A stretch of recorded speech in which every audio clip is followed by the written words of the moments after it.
Ah, Christ. Brett it's still always taking it's that always out. beat the clock, right? You finally got Wow. busted.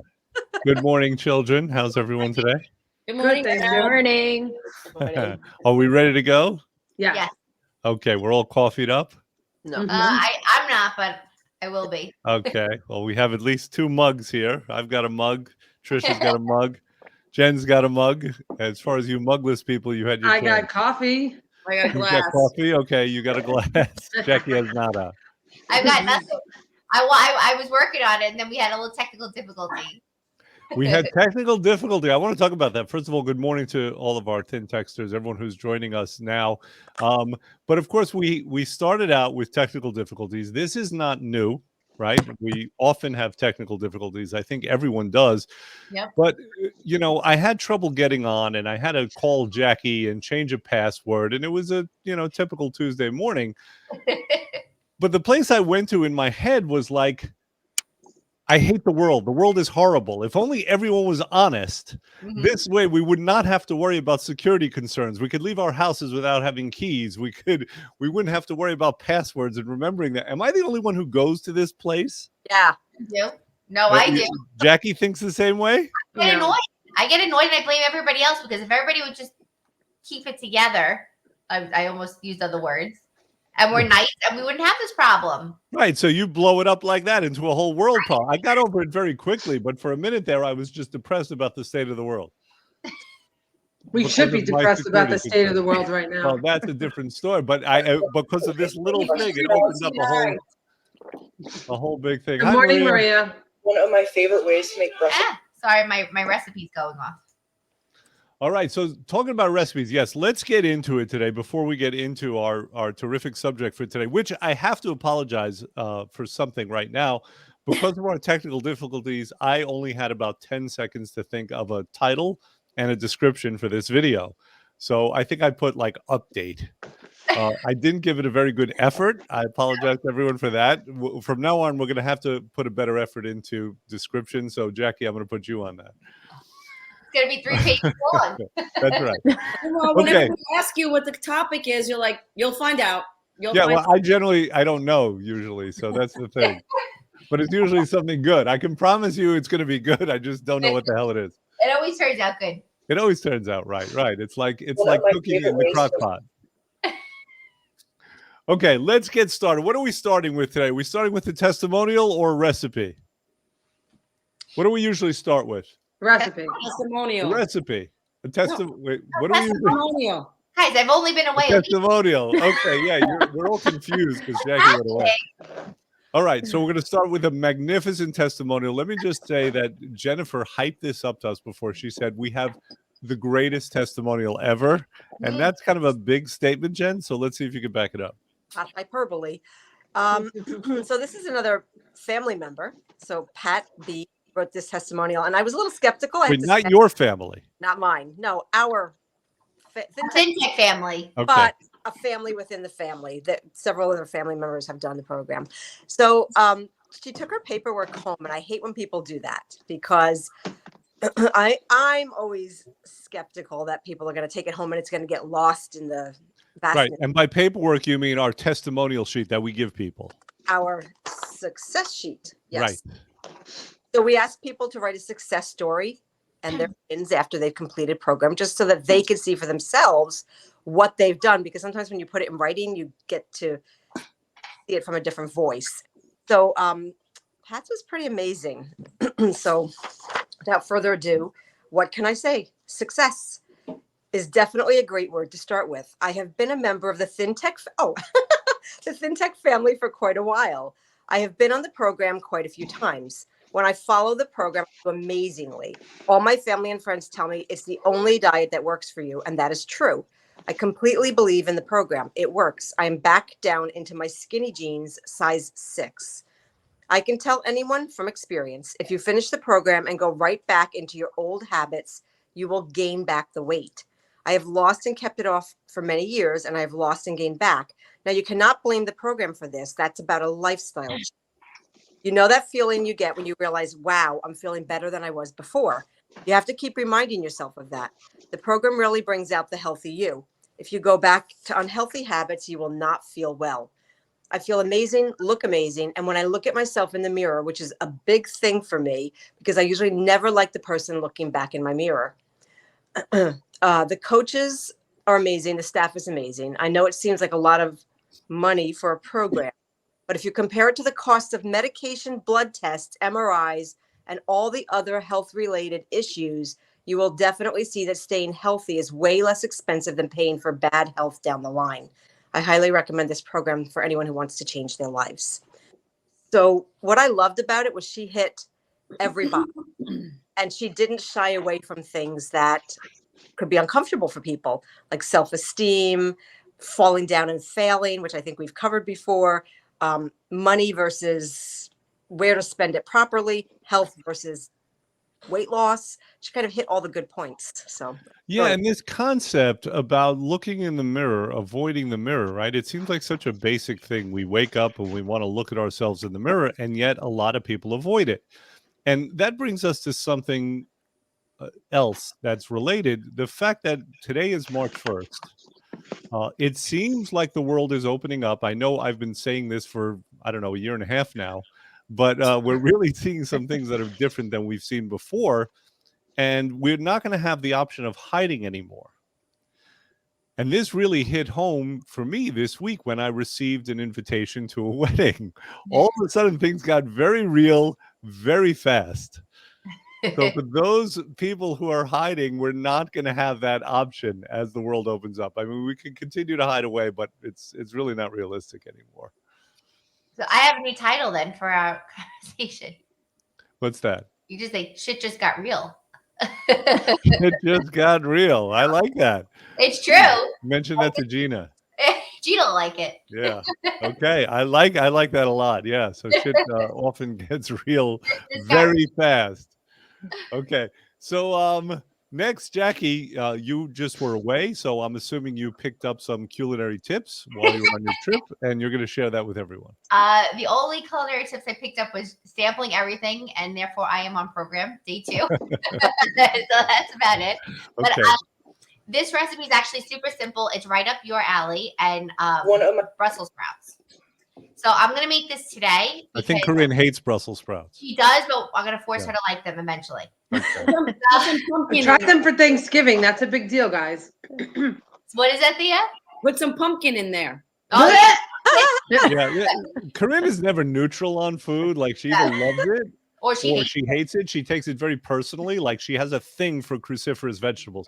We're gonna have to form some kind of therapy and fix you for that. But Well, so that's let's just go. Don't put cheese on my vegetables. I Don't put put sauce nothing on my anything. vegetables. I just want them steamed and plain. So then why do you like these Understood. little balls of brain? These little Brussels sprouts. Because I don't like Brussels sprouts. They don't like you. No. All right. All right, kids. We have, I'm reading it off my screen here. Okay. So I'm going to omit this step just because make it easier for yourself. They sell they do sell flash frozen, or if you get fresh Brussels sprouts, organic in a bag, you can just steam the bag. The steps here are to trim the ends of the Brussels sprouts, transfer to a microwave safe bowl with water, and cover and plate and microwave for 4 minutes. You don't have to do that. If you get the bags, you just throw the whole bag in there for 4 minutes and you're done. Cut open the bag, lay them out, let them dry a little bit, and you're good. You want to preheat your air fryer to 275. You're going to put the Brussels sprouts on preheated air fryer sheet, and you're going to take the bottom of a bowl and push down to make them flat. So we're mashing our sprouts. Mashing the sprouts individually. And what does that do for them? So because it's going to be dipped like a chip. Ooh. Oh. Oh, now we're getting somewhere. Yeah, exactly. So then you're going to air fry for 10 to 12 minutes on each side. So 10 to 12 minutes, check them, flip them over, do the same thing 10 to 12 minutes. You want to add the heat up to 350 to make sure they're really crispy. And then you're going to just dip them in your favorite sauce. So now I'm going to get creative. So today I'm going to do the same thing, adding garlic and pepper. And I'm taking a scoop of the cottage cheese and sriracha, mixing them together. Because I love sriracha mayo. I love spicy. So you could do both of them, or you could omit and just do hot sauce on program. Hot sauce, and that, mix them together, season it with black pepper, garlic, and a little bit of our pink salt, and dip. So you have crispy, Wow. right? Wait, Jack, That didn't sound you good. say that you were gonna make a dish every week and bring it in? Nobody picked one. I said pick one. And I will Okay, make. this one. Right. I will make. Yeah, this one. I will make this for you guys because I'm really excited about this one. And But then I just wanted to, go ahead. I want to mention that phase 2 of the program, you can do it with the cottage cheese and just have the cottage cheese be the protein. Listen, I mean, so for me, the protein, I like to dip my food too. So of course, I like to season. I always talk about seasoning. Like one of my biggest things for prepping food, especially now on program yesterday, I literally roasted an entire bag of garlic yesterday. Mm. It's so universal. You want to add flavor to your food. So I roasted all the cloves. You can't do it with oil. So yesterday was a little bit of an experiment for me. So I brushed them all with vegetable broth. And then I sprinkled garlic pepper over it. So at least get that. And then what I'm going to do is I'm going to peel them today. And then I'm going to soak them. I'm going to do a little batch in like some of the coconut aminos and alternate because you have to flavor your food. You're going to be so bored if it tastes like the same thing every day. You know, you have a variety. You're eating all the same things you could always eat before. You know, Jack, I'm picturing you now in a couple of memes. So one of them is going to be a picture of you saying you have to flavor your food. And then the other is going to be a picture of you saying shit just got real. It just got real. Exactly. And what's like the salt guy when he does the salt on the like that. Uh-huh. Damn. So I will make this for you guys. Awesome. Good. When can we expect it? I'll make it for this week. This week. This week, Fantastic. I want to Okay, make this I today look- and I'm going to try it. I And look forward to that. just so you guys know, if you're like a super like quick in a jam, the Primal Kitchen dressings and dips are really, really good. And I'm obsessed. I mean, you can't have it on program, but post program you can. It's very clean. I know where you're going. You can have it phase 4 and beyond. Yes, the buffalo sauce is so good. Outrageous. It is so Oh my God, delicious. It's so It is like I have it here, and whenever you see it, Costco has it super inexpensive in comparison. We stock up on it. It's so universal. Yeah. It's good on everything. Okay. That grandma in the commercial, It's like Frank's Red Hot. right? Red hot. Put that shit on everything. See, that's my word. It's my word. Florida and came back a redneck.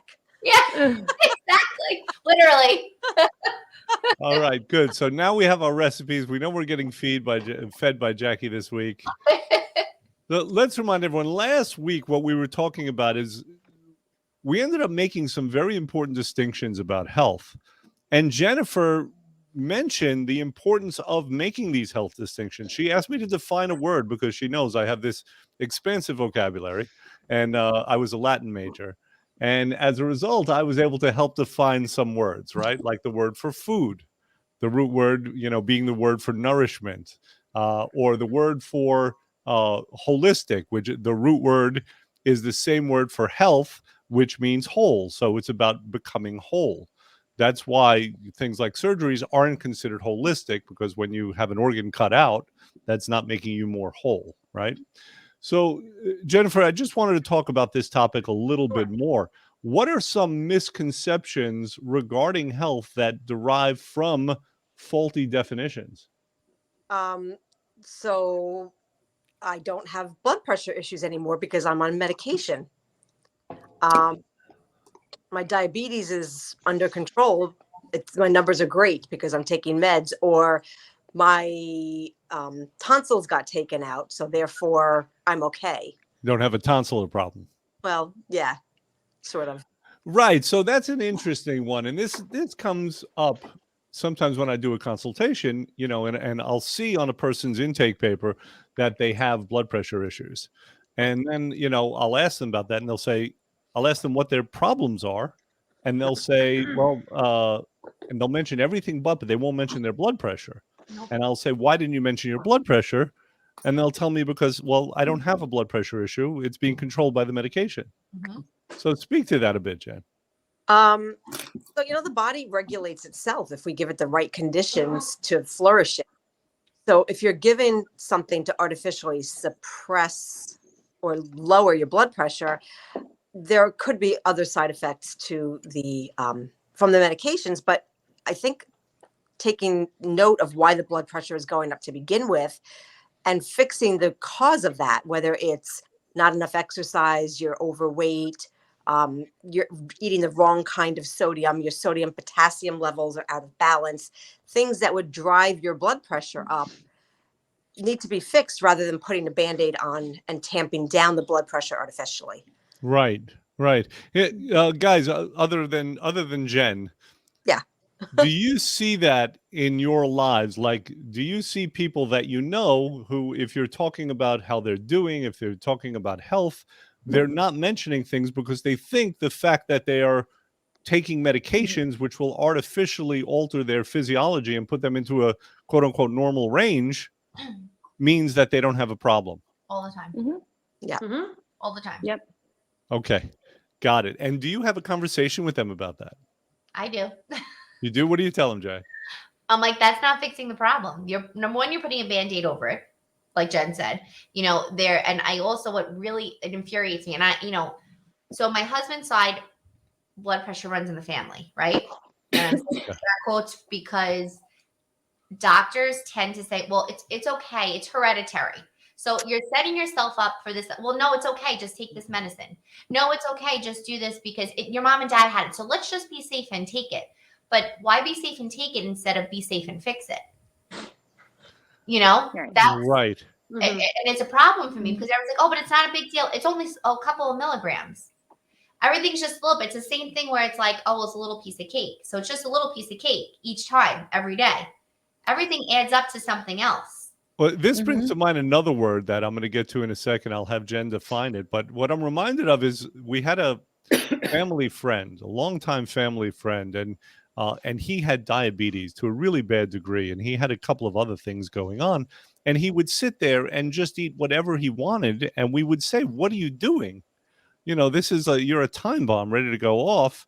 And he would say, "Well, no problem. I'll just take my insulin, Insulin. Yeah. or I'll just get chelation." Right. Meanwhile, the guy passed a few years ago in his 60s. Oh God.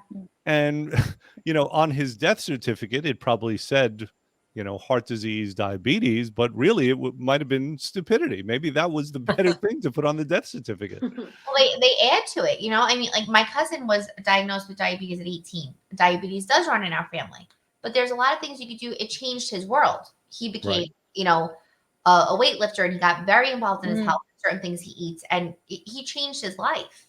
And although he does have his off days where he does certain things, there's effects of that. So indulging in that cake, eating those sweets, doing those things in excess, he feels it. So it's Absolutely. Russian roulette, like you're really playing with your body. You don't know. So You don't know. Yeah. Now, you mentioned, Jackie, that some things are considered to be heredity. Mm-hmm. And there's this understanding that if it runs in your family, then you're supposed to get it. It's okay. It's fine. Yeah. Right. But there's a big fancy word. It's called epigenetics. Yeah. So, Jen, would you like to tell us what epigenetics is? So basically, really put it into clear everyday language. It's what you do changes your genetics. So we're given, Jackie hit upon it really well, it runs in families, but I'm eating a certain way. So what runs in families is bad habits. You're not doomed to have health conditions unless they're specific things like Tay-Sachs disease, Thank you. or sickle cell, Cooley's anemia. Things you're born with.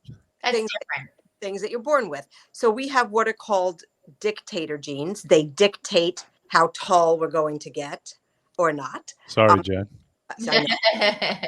Tall spirit, our eye color, our hair texture, but we don't have dictator genes that dictate things like blood pressure or diabetes.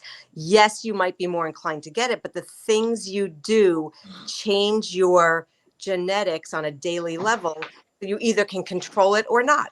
Yeah. So when people give in and say, well, I'm going to get it, my family has it, you've sunk to a point where you're not in control of your own health. I mean, your cousin's a specific example of that. He took control of his life, proving that diet and exercise and healthy eating can prevent or cure, undo the damage that we've done. It doesn't have to be a death sentence. Genes load the gun. We pull the trigger. Mm-hmm. Ooh, there's a meme for Jen. There you go. Well, so this word in this science called epigenetics. It's basically the study of the things of the environmental factors that turn on or off certain genes. Yeah. Right. And this brings to point another related topic. So some people poo-poo philosophy, right? What do you tell somebody if they're a philosophy major? If you find out they're a philosophy major, what would you say to them as a parent? You What are you want? gonna do with that? Yeah. Why are you wasting your time with that? Right. But part of philosophy is kind of the underlying assumptions and the principles that we have. And what Jen was speaking to was the understanding something called genetic determinism, that our genes will ultimately determine our health. And what she's suggesting is that it's not the case. Thea, is this a conversation that you have with your clients about, that they're not necessarily destined to get those diseases that everyone in their family gets? Yes, I've told people that just because their parents have something, a lot of people talk about arthritis and they're like, oh, my mom has it, my dad has it. And I'm like, that doesn't mean that you're going to get it. You have to take care of yourself. Yeah.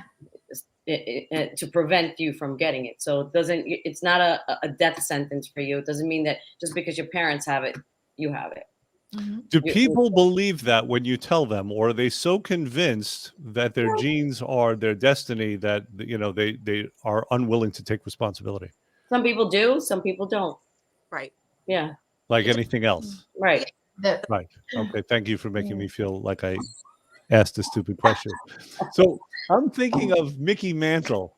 And of course, I know you're all big fans of Mickey Mantle. So the story with Mickey Mantle is that his father, his uncle, his grandfather, everyone in his family, they all died of cancer in their 30s or 40s.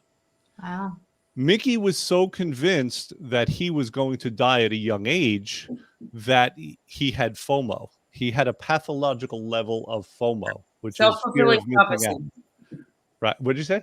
Self-fulfilling prophecy. And it became, right, this is where I'm getting. It became a self-fulfilling prophecy. So there was nothing he was going to miss out on. So he was out partying, even while he was, leading the league in home runs and winning the Triple Crown. He was out partying all the time. He became an alcoholic. He eventually died in his 60s because of alcoholism. But it came because of that understanding that he was going to die. He thought it was in his genes. And he totally forgot about the fact that everyone else, all the other males in his family, worked in the mines. And that's why they all died. Right. So it's really silly, isn't it? It is. It's is. not the way to live. You can't live waiting for that knock on the door. Like, that's just not how it works. And you can't wait. When's my time? When's my time? There's this, we've said this story many times, and it was always saying, oh, you're sitting there complaining about what's happening to you in life and things are happening. And God, why aren't you helping me? God, and not to bring religion into this, but it's something that we say in our family. It's like, God, why aren't you helping me? I was praying to you. God, why weren't you helping me? I was asking for help and I'm begging and I'm begging. And he goes, what do you mean? He sent you all the things that you need to do to help yourself. He was throwing that raft to you. He was trying to help pull you out. Like, you have to wake up and realize you have the opportunity to control what's going on around you. There's that classic story about the flood, right? The guy's on top of his roof, and Men in Raft comes by. He's like, no, it's under control. I pray to God, and He's going to take care of me. And then a helicopter comes, and he says the same thing, and then he dies. And when he goes to heaven, he says, God, why did you forsake me? And he said, what are you talking about? I sent you 2 rafts and a helicopter. Idiot. It's like 1, 2, 3, 4 opportunities. I have a cousin right now he's dying, but for about 8 years he just smoked and smoked and smoked and smoked and just rolled his own cigarettes. Oh, I won't get the commercial ones. I'll just roll my own cigarettes. I don't know what the difference is, but whatever. And he just kept smoking, and now everybody's up in arms. They're like, oh my God, we need prayers. And I'm just like, take care of himself. It's frustrating because it's like you're watching him deteriorate, and it's like, you always say, like, oh, but I don't understand how this happened. He was doing so good. Well, that's what they're saying. They were like, oh, we don't understand. He went down to 5 cigarettes a day instead of 10. And I'm like, I can't even talk. I can't. Yeah. No, it's like, it's craziness. Of course, it's always a sad thing no matter what, but it's like nobody notices that you really do have that control, just like you have the control to pick it up and smoke, the control to eat that food, the control to shoot that insulin just in case. You know, Well, you have to think the body is we've heard the body is a machine. The body is material. It's made of matter. Anytime there's matter, there's going to be degeneration. There's going to be problems. Yeah. And we are apparently designed to die. What we do in the interim, though, that we have more control than we think about. And it's a tough situation with someone who's addicted to smoking. He knew he wasn't supposed to smoke. Right. You know, Right. he couldn't get on top of it. Yeah. On top of that, all he would eat all day, I'm not kidding, was a bowl of ice cream. Are you serious? Yep. What flavor? Vanilla. Vanilla. It's my Of all cousin's husband. things. Yeah. Oh, Yeah. that's At least have Rocky Road or something. Yeah. Well, it's like you're saying. My family says to me all the time, you know, oh, because, you know, whatever, I eat clean and healthy, and like, what do you think? You're going to live till 100? All your friends are going to be dead. Your family's going to, everybody's going to die. And my one friend says to me, you and the cockroaches are going to be left in this world. Good. So I say, no, you know what? I can walk across the street and get hit by a car and die. I mean, it's true. I could die of anything. Anything could happen. However, while I'm here, I want to feel good. At least your friend didn't call you a cockroach, so that's one thing in your favor. But you're right. You know, anytime you talk about health in front of a group of people, there's always some cynical jerk who'll mention Jim Fixx, who was this marathon runner, this famous marathon runner who died of a heart attack. Yep. And so they'll use a story like that to say, well, it's really not within our control. It doesn't matter what we do. When it's our time, and stuff like that. But okay, fine. If you feel like that, go jump off the Brooklyn Bridge. Right. But it's not the case. But listen, I don't want to get too lectury. I think we've made our point. And if there is a service we can do for people, one of the services we can do for people are just reminding them.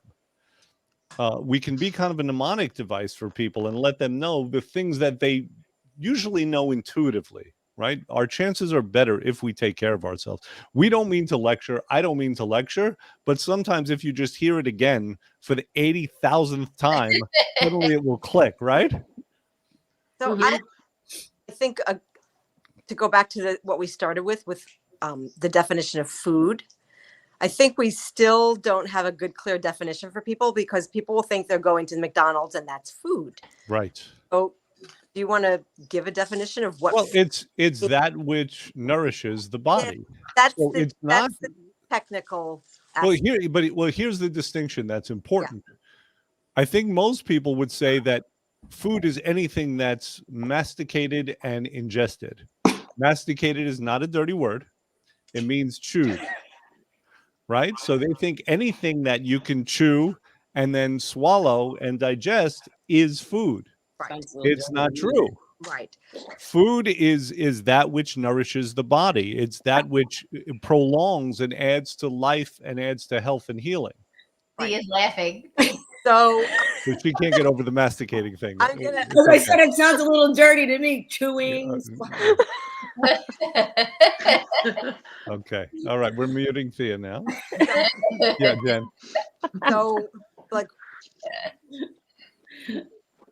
a granola bar that's made with GMO products, would that be considered food? Possibly, right? So it's not Right. an either or thing, right? It's Right. not like either, kale or like a toxic waste.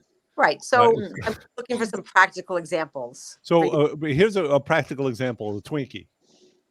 A Right. Twinkie will stay on the shelf for 100 years. So anything that doesn't die is not food, with the exception possibly of honey. Right. Right? Found in But food is supposed to degrade. It's supposed to be broken down so it can be converted into energy and into tissue in your body. Right.